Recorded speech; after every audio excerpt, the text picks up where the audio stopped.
Hi guys, okay, so right now I just finished cutting out all the pieces I need for the skirt project. I cut out my back skirt, my front skirt, my back facing, front facing, back facing, and I cut it out of interfacing, front facing, which I also cut out of interfacing, and I also have a zipper as well.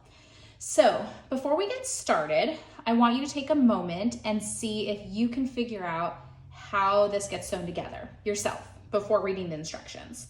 I want you to jot it down and list, what do you think step 1 is, step 2, step 3? Do you think it's important to follow those steps in order? So anyways, before we start, before I give you all the answers, let's see, if you can, because that's one of the hardest things is looking at something flat and two-dimensional and trying to envision it all sewn together and three-dimensional.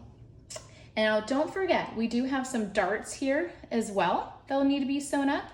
So things to kind of think about is, the order, because this is our facing, and it'll be sewn, to the inside. You won't actually see it when you're wearing it.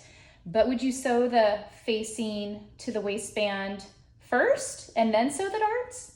Or would you sew the darts first and then the waistband? When do you put the interfacing on? When does a zipper get sewn in? All those little things.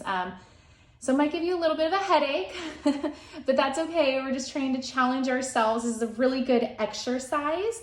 The neat thing about sewing is that you do have access to tons of store-bought patterns, and they break down the instructions for you one step at a time. So really with those instructions, you can sew anything, but I'm trying to challenge you. What if you didn't have those instructions? Could you still figure out how to sew it? So just take a minute. It's supposed to be kind of a fun, playful little assignment, and I'm excited to see what you guys come up with.